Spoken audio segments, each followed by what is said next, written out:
Po mga kasisikoy ko no, di ana sa takaron sa silingan na mo nga naay dragon farm. Ayan.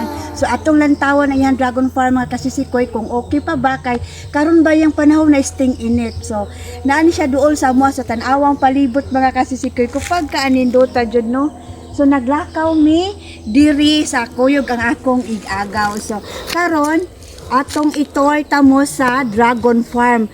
So murag karon kay ting init man dili wala na jud siya namunga pero ato lang siyang alantawon kay daghan na ba kayong namalit diri sa una sisikoy no nakakuha gid siya diri og maayong agi sa iyang dragon farm. So keep on watching, tara.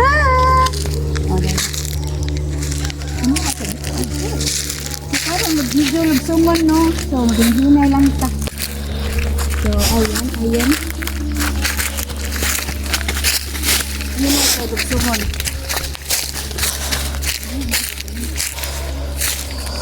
So, ayun mga kasisikoy ko no, so mao ni ang dragon farm sa among silingan. So, kahit ting init man, medyo wala na lang jud nila atiman na. So, tanawa mga kasisikoy ko, walay bunga karon. Kay naatol man nga ting init. So, tanawa pagkadako ani nga dragon farm. Unsa tawag dragon fruit? Sino sa dragon fruit? So, naani dahil ang proseso mga kasisikoy ko no sa pag tano mag dragon fruit naa sila ligid sa babaw. Wa ko kibag para unsaon ning ligid, bodagan jud ni siya. Kini siya mo ni siya sa ilanan sa mga. Kani ko naman kasi sikoy ko mo ni sa ilanan sa mga bunga. Niya. Sa iyang dili mohug sa ubos. Dili mahulog sa ubos. So mao tay among tourist guide ipatan-aw si katiting juan so. Kini siya mo ni siya purpose nga dili ni siya mo hug ang mga bunga. Mao ko ni siya purpose nga dili mahug ang iyang bunga. So tanawa pagkadako ta pag dito sa babaw. Napili ko mo siko. So ayan mga kasisikoy ko no pagkadako tanawa iyang dragon farm. Dragon fruit, yan dragon fruit na farm. Daghan kayo sa iyang haligi kay simento para dili bitaw siya mabaw giglabi nating bunga mo daghan na siya. So kinahanglan jud siya simento ang iyang haligi para dili siya madaog sa iyang bunga. So inani ilang proseso no mga kasisikoy ko naa sila ligid sa babaw and then ang ilang haligi kay ilang poste kay simento. So tanawa. Kung dili pa ni siya ting init, daghan jud ni siya og mahimong bunga og makaharvest si sikoy. Kay sa una pag bag-o pa lang ni dragon fruit bahal kayo ang yang kilo. So karon medyo dili na kay siya no kay tungod daghan na kay cycle ang naagi sa iyaha.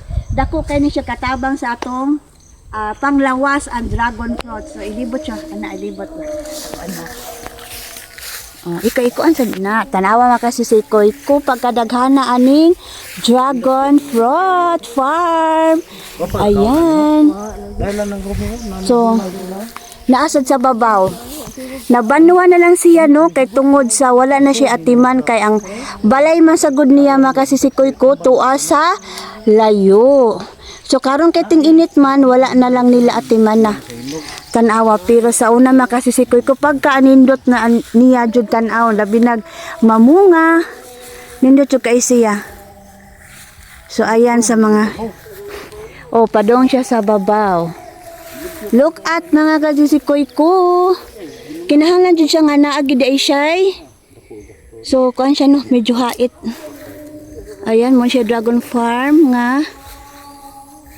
Yan. Sa gusto jud nga mag farmer, so usa sa jud ang dragon fruits ang haya natong i-farm kay dako jud ta og makuha niyang ginansya kung matarong lang siya og atiman. So daghan kay morsiko.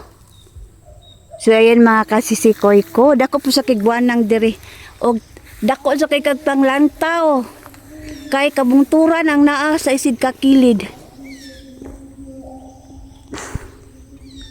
Maura to akong ika-share sa inyo ha. So ayan, thank you for watching. Don't forget to follow, like, and share. Bye-bye. Ito na akong mga kauban. Ayan, tourist guide ng mga kasisikoy ko.